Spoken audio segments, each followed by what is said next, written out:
I gave my brother my kidney.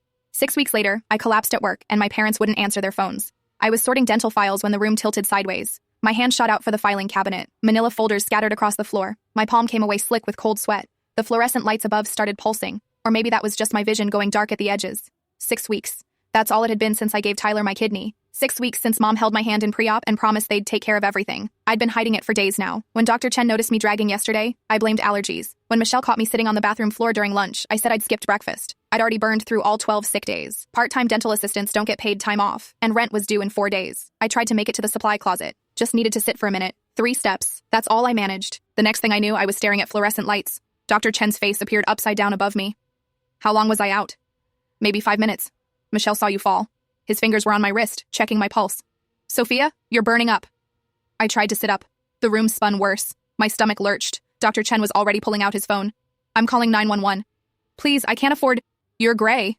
Literally gray. He wasn't looking at me anymore, just talking into the phone. Yes. 23-year-old female, collapsed at work, post-kidney donation. The EMT slapped the blood pressure cuff on my arm.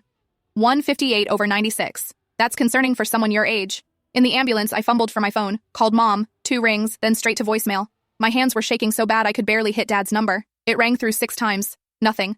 I typed out a text to Mom. At Riverside ER, something's wrong. Please come.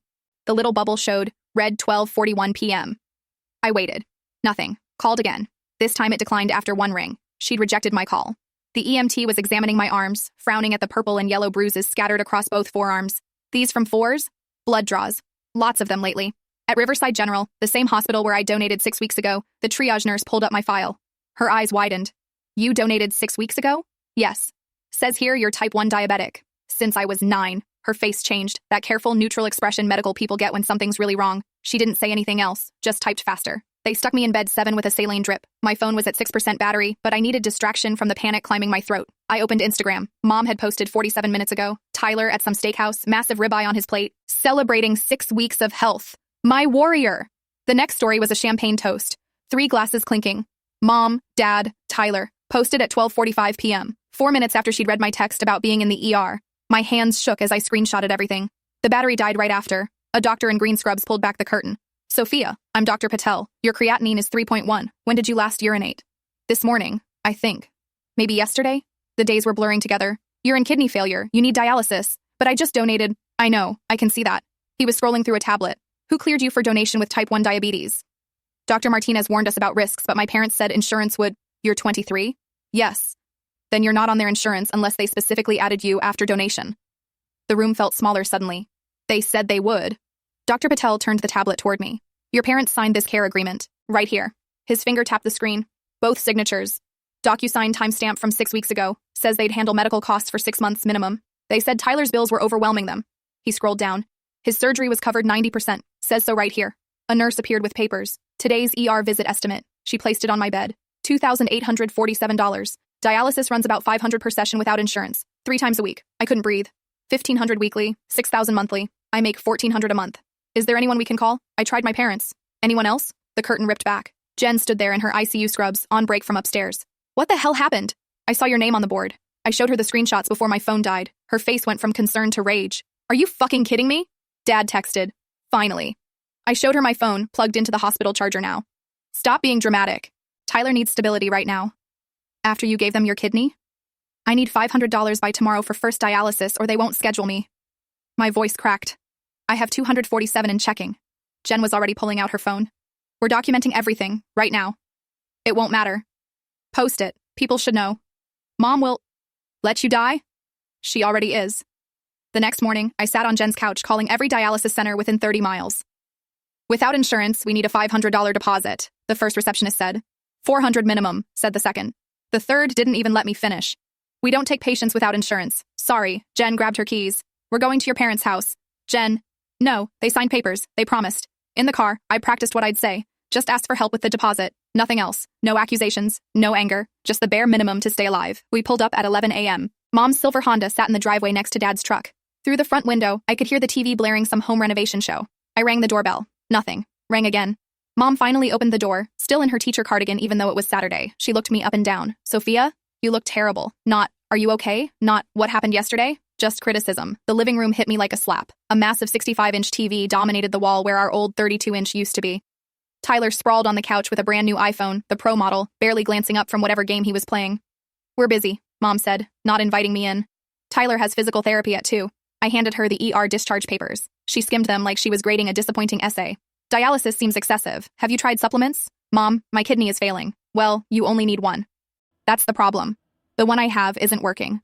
Dad's footsteps creaked on the stairs. "What's the yelling?" I showed him the ER bill. $2,847. He barely looked at it. "You should have better insurance." "I work part-time. 28 hours a week. No benefits." Mom crossed her arms. "That's a choice you made. You asked me to stay part-time to be available for Tyler's appointments. Nobody forced you." Tyler finally looked up from his phone. "Wait, Soph's sick?" Mom's response was instant. "She's being dramatic. I need $500 for dialysis tomorrow or they won't treat me." The silence stretched. The TV kept playing. Something about marble countertops. Dad cleared his throat. "We don't have that kind of money." My eyes landed on the coffee table. A Best Buy receipt. $2,099 for the TV. Yesterday's date. "What about the GoFundMe?" Mom's face went rigid. "That's for Tyler's recovery. His surgery was covered." "There are other expenses. You wouldn't understand." Tyler sat up straighter. "What GoFundMe?" "Tyler, go to your room." "But, now." He grabbed his phone and trudged upstairs, shooting me a confused look. Mom waited until his door clicked shut. "We can maybe loan you $200. She paused. "You'll pay it back with interest." "Interest?" I gave Tyler my kidney. "That was your choice. We never asked you to. You said he'd die without it, and he would have. But the donation was voluntary." Dad stood there examining the ceiling fan like it was the most fascinating thing he'd ever seen. I left with nothing. Back at Jen's apartment, I stared at my banking app. $247.83. Rent was due in 4 days. $1,150. Jen slapped her credit card on the coffee table. "For the dialysis deposit." "I can't." "You'll die. Take it." The next day, I sat in a beige chair at FreshStoriesDaily Dialysis Center while a tech named Carlos inserted 2 needles into the fistula they'd created in my left arm. The machine hummed and clicked. My blood ran through clear tubes, got cleaned, and pumped back in. "First time?" Carlos asked. "You're young for this." "Kidney donation." His eyebrows shot up. "Where's your family?" "Good question." 40 minutes in, I threw up into the pink basin he'd left beside me, then again at the 2-hour mark. "Normal," Carlos said, wiping my face with a damp cloth. "Your body's adjusting." 4 hours. That's how long it took. 4 hours, 3 times a week, for the rest of my life unless I got another kidney. I stumbled out to Jen's car and passed out the second we got back to her apartment. Slept for 14 straight hours. Woke up to 3 missed calls from Dr. Chen and a text. "Need to discuss your schedule." I already knew what that meant. Monday morning came too fast. "Doctor." Chen closed his office door behind me. "Sophia, you've missed 12 days and 2 months. The surgery, then the ER. I understand, but we need reliability. I can work around dialysis. Monday, Wednesday, Friday. That's 3 days unavailable. I can do Tuesday, Thursday, weekends." He pushed his glasses up, looked at his desk instead of me. "We need someone full-time. I'm sorry. 2 weeks severance. $840, not even enough for rent." I sat in my car in the parking lot for 20 minutes. Couldn't move, couldn't think. My phone buzzed. "Mom, heard you lost your job. Maybe it's time to be realistic about your situation. Not, are you okay? Not, do you need help? Just judgment." That night, Jen sat cross-legged on her couch with her laptop. "We're writing this, right now." "Jen, no. People need to know what they did to you." She typed the title. "I gave my brother my kidney, and now my parents won't help me pay for dialysis." Just facts. 6 weeks post-donation. Type 1 diabetic. Creatinine at 3.1. Parents refused $500 while buying a $2,000 TV. I uploaded 3 screenshots. Dad's text calling me dramatic. The ER bill. Mom's Instagram from the steakhouse. My finger hovered over the post button for 10 minutes. Once this is out there, you're already drowning. What's left to lose? I hit post on Am I the Asshole? 3 minutes. That's all it took for the first comment. Info. Why did you donate with type 1 diabetes? I typed back. Parents said insurance would cover everything. I was told Tyler would die without it. Within an hour, 327 upvotes. Comments flooding in. Then someone found it. Wait, your mom has a GoFundMe? Help Tyler's recovery journey? She raised $9,000 for medical bills? They posted the link. The momentum had begun. I woke up to 2,147 upvotes. The top comment hit like a punch. "This is medical neglect." Someone had found Mom's GoFundMe. Posted the link right there in the comments. $9,300 raised. Unexpected medical costs for our family. My pre-surgery photo as the main image. Me, pale and scared, about to give away my kidney. "This is fraud," someone wrote. Hundreds agreeing. My phone buzzed nonstop. Facebook notifications flooding in. Sharon, Mom's teacher friend. "Your mother is heartbroken." Cousin Amy. "Family business should stay private." Uncle Rich. "Disappointed in your choices." Not one asking if I was okay. Not one. Mom's text started at 7 a.m. "Take it down. Now. You're destroying Tyler's recovery. You're no longer welcome in this family." 7 texts in 10 minutes, each one angrier. Dad called 3 times. No voicemail. just missed calls like accusations. Then Tyler, what's happening? Mom's screaming. Ask her about the GoFundMe. What GoFundMe? Nothing after that. She must have taken his phone. At dialysis, Carlos noticed me crying. You okay? I showed him the Reddit post on my phone. Jesus, your own parents? They say I'm being dramatic. He looked at my bruised arms, the tubes running blood, the machine clicking away, pulled out his phone. Mind if I document this? Why? Evidence, just in case. He took photos, my arms, the machine, the fourth sight, the exhaustion written across my face. That evening, the post hit r/all. Channel 7 called. I let it ring through. Too tired, too sick. Couldn't form sentences for TV. But Dr. Martinez answered when they called him. I watched the interview from my laptop. He chose every word carefully. I documented my concerns extensively. The risks were clearly communicated, not violating HIPAA, not directly condemning anyone, just facts. But his face said everything. At 11 p.m., Mom struck back. Facebook post in her teacher voice. Devastated by daughter's lies and manipulation. She wrote 3 paragraphs. How I'd always been jealous of Tyler. How I'd refused reasonable help. How I was seeking attention through false claims. Old Christmas photos attached. All 4 of us smiling. Tyler and me as kids opening presents. Last Thanksgiving, everyone laughing. Like evidence of better times proved the present wasn't happening. 37 comments in the first hour. Praying for you, Linda. Some children don't appreciate sacrifices. Tyler's lucky to have you. Her echo chamber working perfectly, until Jen logged on. She posted the DocuSign agreement right there in the comments. Both parents' signatures promising support. Screenshot of Dad's dramatic text. The Instagram timeline. Mom posting steakhouse celebration 4 minutes after reading my ER text. Mom's friends started wavering. Wait, she really gave a kidney? Why isn't she on your insurance? Mom deleted everything. Blocked Jen, made her profile private, but she wasn't done. Posted again in her private church group. Someone screenshotted it, sent it to me. Our daughter is mentally unstable, being influenced by toxic friends, manipulating strangers online for money while we struggle with real medical costs. My dad finally emailed, not called, emailed, like I was a business problem. Remove all posts immediately. Consider this a warning. No love, Dad, no signature at all, just threat. Then GoFundMe notification popped up. They were investigating Mom's campaign. Funds temporarily frozen pending review. Mom's voicemail came 20 minutes later, not even trying to hide her rage. You've stolen money from your brother's recovery. How could you do this to him? But Tyler had been playing basketball at school for 2 weeks. His Instagram showed him at practice, dunking, running, completely fine. The Instagram he wasn't supposed to have, but did, because Mom couldn't say no to him. Kids at his school were finding the Reddit post, sending him screenshots. He texted from his friend Jackson's phone. Is this true? All of it. Mom said you were fine. I'm on dialysis 3 times a week. What's dialysis? He didn't know. 16 years old, received my kidney, didn't know what dialysis was. Mom kept him that sheltered, that ignorant of what I was going through. I explained how the machine cleaned my blood, how I sat for 4 hours, how I'd need this forever unless I got another kidney. Long silence. Then, Mom bought a hot tub yesterday. What? Said it was for my physical therapy. Tyler, I don't need physical therapy. I'm fine. I've been fine for weeks. He was starting to understand. The truth was starting to spread beyond Reddit. A Facebook group called Kidney Donors United found my post. The admin, Kelly, messaged me directly. We need to verify your story before we can help. I sent her everything. Medical records with personal info blacked out. The DocuSign agreement, screenshots of the bills. She had 3 other admins review it all. 2 days later, Kelly posted in the group. Verified emergency case. Member gave kidney 6 weeks ago. Now in kidney failure. Family refusing help despite signed agreement.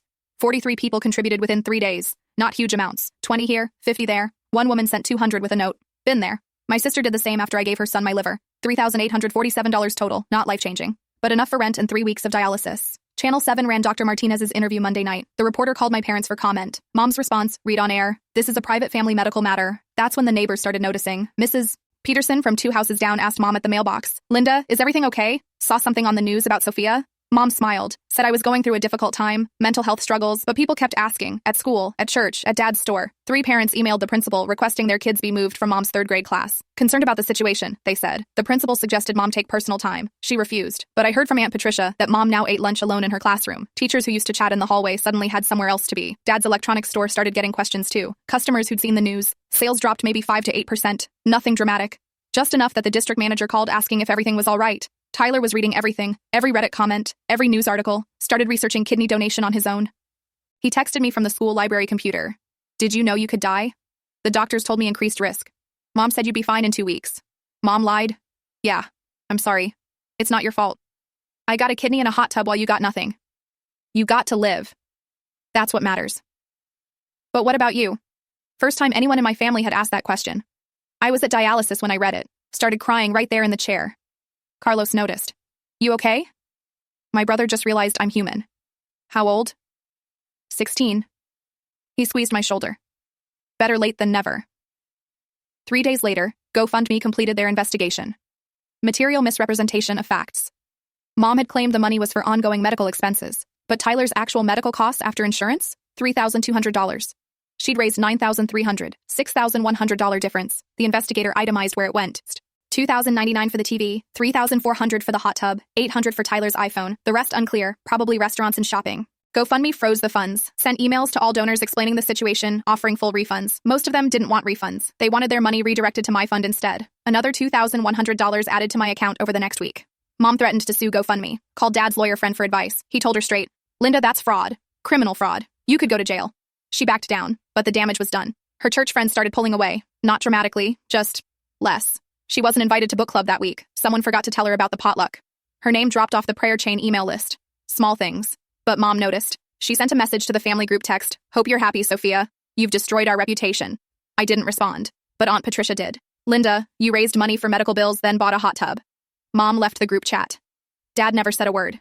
Just stayed in the chat, reading everything, saying nothing, like always. The hot tub sat in their backyard, still covered in plastic. Tyler told me later that nobody used it. It just sat there. 6 jets, LED lights, built-in speakers, a $3,400 monument to their choices. Meanwhile, I sat in dialysis 3 times a week, watching my blood cycle through tubes, wondering how long my body could keep this up. The answer, according to my latest labs, was not much longer. My potassium was creeping up, my blood pressure harder to control, but at least now people knew. The truth was out there, spreading through Facebook groups and news comments and Reddit threads. My parents might keep their house and jobs and most of their friends, but everyone would know what they did, what they chose, who they really were when their daughter needed them most. Sometimes that has to be enough. 2 weeks later, Dr. Chen called. "I saw the news. I'm calling to offer you work." "What?" "Remote billing. You know our system. 20 hours a week." My throat closed up. "I can work around dialysis." $16 an hour. Not much, but something. $1,280 monthly, with the donations trickling in, almost enough to survive. Not live, but survive. "Dr. Chen, thank you. Just get better, Sophia. Start Monday." Mom found out through her friend who still worked at the dental office. The text came that night. "Manipulating your employer now too?" I stared at it, didn't respond. Couldn't find words that wouldn't make things worse. But Tyler did. He screenshotted their text exchange and sent it to me. "Tyler, stop texting Sophia. She's sick because of you." "Mom, go to your room." "Tyler, I'm at school." "Mom, then you're grounded when you get home." "Tyler, for what?" "Mom, betraying this family." He sent me another message right after. "She actually grounded me for defending you." "Tyler, don't make your life harder for me. My life is fine. Yours isn't." "I'll be okay." "No, you won't. Not without help." 3 dots appeared. Disappeared. Appeared again. "Soph, I looked up kidney failure. The 5-year survival rate on dialysis for someone your age. It's not good." "Tyler, 70%. That's it. 30% die within 5 years. Those are statistics. Everyone's different. You have diabetes. That makes it worse. Where are you reading this? Medical journals? Real ones? From the school library? Since when do you read medical journals?" "Since I realized Mom's been lying to me about everything." Another pause. "I asked her why you weren't on the insurance. She said you chose not to be." "Tyler, but I called the insurance company myself. Pretended to be Dad. They said adding an adult child costs an extra $112 a month. You shouldn't have." $112. That's what your life is worth to them. Less than my phone bill." "Tyler, please, just focus on school, on getting better." "I am better. I've been better for weeks. I play basketball. I run. I eat whatever I want, because of you." "That's all I wanted." "No, you wanted to save me. But nobody's trying to save you. The donations are helping strangers. Strangers are keeping you alive while Mom posts about her Teacher of the Month nomination." "She got nominated?" "Yeah, the irony, right?" I sat there in Jen's apartment, staring at my phone. My little brother, the one I'd changed diapers for, was finally seeing our parents clearly. 16 years old and learning that love in our family came with price tags and conditions. "Tyler? Yeah? Don't let this make you angry. Too late. I mean it. Don't become bitter. You got a second chance at life. Use it." I am. I'm going to become a doctor. That's amazing. A nephrologist, kidney specialist. Tyler, someone needs to actually understand what you're going through. Since our parents won't even try. I started crying again. Not sad tears this time. Something else. Pride, maybe. Or relief that at least one person in my family finally saw me as human. "I love you, Tyler." "Love you too, Soph, and I'm sending you money from my McDonald's job." "You got a job?" "Yeah. Told Mom it's for college, but it's for you." "Tyler, first paycheck comes Friday. It's yours." The call ended. I sat there holding my phone, thinking about how sometimes the people who hurt us most aren't strangers. They're the ones who are supposed to love us unconditionally. But sometimes, if you're lucky, someone surprises you. Even if it's the 16-year-old kid you saved, finally trying to save you back. 2 months had passed since Tyler started sending me money. My Monday routine never changed. Alarm at 5:30 a.m., dialysis center by 6, 4 hours hooked to the machine watching my blood cycle through tubes, home by 10:30, remote billing work from 11 to 3, then I'd collapse on the mattress I'd found on Craigslist, sleep until 7, eat rice with whatever was on sale, sleep again, Wednesday, Friday, same thing. Tuesday and Thursday I worked 8 hours straight, fighting to stay awake at the computer. I caught my reflection in the bathroom mirror that morning, hair so thin I could see scalp through it, 12 pounds gone. My jeans hung off my hips even with the belt on the last notch. The headband I wore wasn't for fashion. It hid the bald spot spreading near my temple. Dr. Patel pulled up my latest labs on his tablet. Your creatinine is bouncing between 2.8 and 3.2. Is that better? It's not worse, but not better. He set the tablet down. You need a transplant, Sophia. How long is the wait? For type 1 diabetic? 3 to 5 years. Will I survive that? He looked at me for a long moment. With dialysis, probably. Probably. Yes. The studio apartment cost $650 a month. First floor, bars on the windows, sirens every night, but it was mine, sort of. Jen had co-signed when the landlord saw my employment history. My diet was rice, beans, pasta, repeat. I had 3 outfits that still fit. Washed them in the sink Sunday nights to save the $6 at the laundromat. Sometimes I'd see Mom's silver Honda creeping past my building. She never stopped, never knocked. Just drove by slow enough to see my light on. Checking I was still alive, or maybe checking I was suffering enough. Tyler Venmo'd me $200 from his birthday money last week. Note said, for food. Mom found out, took his phone for a week. He borrowed his friend Jackson's phone to text me. I'm fine. Don't worry. Check coming Friday. The kid was growing up too fast. Forced to. Thursday morning, I sat across from Marcus at Legal Aid. Third-year law student, bags under his eyes, mountain of case files on his desk.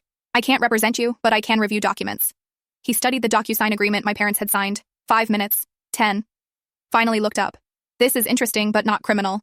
They promised, morally binding, not legally enforceable. So nothing? You could sue, but it would cost more than you'd win. They raised $9,000 fraudulently. Did they specifically say it was for your care? No, for Tyler's. Then it's unethical, but not clearly illegal. I stared at him. So they win. He shrugged. They get to keep their house and jobs, if that's winning. He slid a folder across the desk. Resources, charity care applications, payment plan forms, not justice, just survival tips. The hospital had offered a payment plan for the ER bill. $50 a month for 57 months. Almost 5 years to pay off 1 emergency visit. But better than collections destroying what was left of my credit. The dialysis center found a charity program that covered 60%. I still owed $600 a week instead of $1,500. Still impossible, but technically manageable, if I never got sick again. Never needed anything extra. Never had another emergency. Have you applied for disability? Marcus asked. In process. Could take 6 to 12 months. Food stamps? $47 a month. It's something. Yeah. He walked me to the door. I'm sorry I can't do more. It's okay. No, it's not. He paused.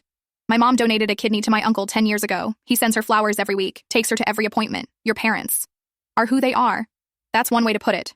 I walked out into the February cold. My phone buzzed. Tyler on someone's phone. Got my first McDonald's paycheck. $287. It's yours. Tyler, keep your money. Already sent it. Tyler, it's done. Stop arguing. $287. 16 years old, working after school flipping burgers, sending his sister every penny while our parents sat in their house with their hot tub and their big TV, pretending I didn't exist. Another text. Mom posted about her Teacher of the Month nomination. Talked about instilling values in children. I almost laughed. Almost. The Teacher of the Month announcement was when Tyler finally snapped. He stopped pretending everything was normal. Started eating dinner in his room. Rice and chicken while Mom and Dad had steak downstairs. When Mom called him down for family movie night, he'd respond with single words. Fine. Okay. Sure. Then stay in his room. Mom posted on Facebook. Teenage phase. They grow up so fast. But it wasn't a phase. He was disgusted. Every 2 weeks, he'd send me $20 or $40 from his allowance. Not much. But it was all he had. Then he got the McDonald's job without telling them. It's for college applications, he told Mom when she found out. Shows responsibility. She bought it. Loved how it would look on applications. Had no idea every paycheck went straight to me. $287, then $312, then $291. Different amounts based on his shifts, but always everything he earned. Tyler, you don't have to... Yes, I do. The hot tub sat unused in the backyard. Mom kept asking Tyler to try it. It's nice, honey. Good for your recovery. I don't want it. Don't be silly. We bought it for you. I said no. She'd stand there confused. This new spine Tyler had grown. Where did it come from? Dad noticed but said nothing, as always. Tyler refused to pose for family photos, stopped wearing the Survivor t-shirt Mom bought him. When people asked about his kidney transplant, he'd say, my sister saved my life. Now she's dying because of it. Mom would go pale, change the subject. But the damage was done. 6 months had passed since the surgery. I sat at Jen's kitchen table with my notebook, adding up the damage. Medical debt, $7,847. That was after charity care and payment plans. Lost wages, approximately $8,400. From the missed work, the lost job, the opportunities I couldn't take. Monthly costs, $2,200. Rent, dialysis copays, medications, food, the bare minimum to stay alive.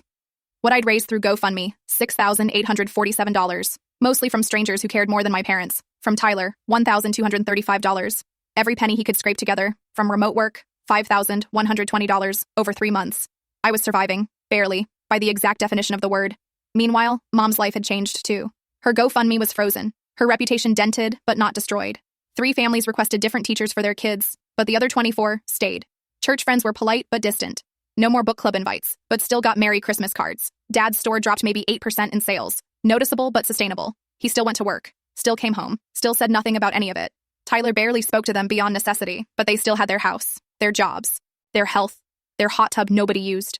Mom kept posting on Facebook like nothing happened. Blessed with my family, pictures of her and Dad and Tyler at restaurants, no photos of me anymore. I'd been edited out, erased, like I died the day I gave Tyler my kidney. Maybe I did, to them. Maybe that was always the plan. Use me for parts, then discard what's left. I closed my notebook, looked at the numbers again. $7,000 in debt, $2,000 monthly costs. 3 to 5 years wait for a kidney if I'm lucky. Those were the real numbers. Not dramatic, not inflated, just the price of believing family meant something. Tyler texted from his shift. Mom nominated herself for Teacher of the Year. Essay about instilling values and sacrifice in the next generation. I didn't respond. What was there to say? Some people rewrite history until they're the hero of every story, even the ones where they let their daughter die. That was the last time I let myself hope for justice. I sat at Jen's kitchen table, laptop open, typing my final Reddit update. It's been 6 months since I donated my kidney. I survived, but I'm not the same. I listed everything. The real costs, not the dramatic version. Physical, dialysis 3 times weekly, 4 hours each session. Exhaustion that sleep couldn't fix. Hair falling out in clumps. 12 pounds gone. Financial, $7,847 in medical debt. $8,400 in lost wages. $2,200 monthly just to exist. Emotional, family gone, except Tyler. The kid who got my kidney was the only one who remembered I was human. People ask if I regret donating. No, Tyler deserved to live. I regret trusting my parents. I regret not getting their promises in legally binding writing. I regret believing family meant something to them. The post went up at 9 p.m. Not viral this time. 2,100 upvotes. But the comments meant more. 12 people shared their own donation stories. 3 decided against donating after reading mine. Someone commented, "That's terrible. They shouldn't cancel their donations because of your story." I replied, "That's good. Know the real risks." Tyler commented publicly from his actual account. "My sister saved my life and my parents let her almost die for it. I'm working to pay her back. Not the money, the sacrifice. I'll never forget." Mom saw it within minutes. Texted him, "Take that down." He screenshot her text, posted it as a reply. "This is what I deal with." Mom stopped texting. She'd lost control and finally knew it. 8 months later, I was still in that same studio apartment, still on dialysis, still waiting, 3 to 5 years for a kidney if I was lucky, if I survived that long. Tyler called from school on a Tuesday afternoon, got into State University. "Tyler, that's amazing. Pre-med. Focus on nephrology. Kidney specialist? I'm going to help people like you, people who donated, people who got screwed by family. Tyler, I love you, Soph. Love you too." That night, Mom posted on Facebook, "So proud of my son. State University. Pre-med. No mention of why nephrology. No mention of the sister whose kidney made it possible." Tyler commented, "I chose this because of Sophia." Post deleted in 3 minutes, but screenshots exist. Always do now. I saved it in a folder on my desktop, not for revenge, for remembering. That truth survives, even when family doesn't. The hot tub still sits in their backyard, covered in leaves. Tyler sends me photos sometimes. This monument to their priorities. $3,400 of other people's donations sitting unused while I count every dollar for dialysis copays. But I'm alive, still here, still fighting. And Tyler sees it all, learns from it, becomes better than them because of it. Sometimes that has to be enough. Sometimes the only justice you get is surviving long enough for the truth to matter. I close my laptop. Tomorrow is dialysis, Thursday is work, Friday is dialysis again. The cycle continues, but I continue too, and that's my victory. Not revenge, not justice, just refusing to disappear when they clearly wish I would. My phone buzzes. "Tyler, first paycheck next Friday, $320. It's yours. Use it for college. College is for becoming a doctor to help people like you. The money is to keep you alive until then." I stare at his message. My little brother. The one I saved. Now trying desperately to save me back. Okay. Love you, Soph. Love you too. That's all we have. But it's everything.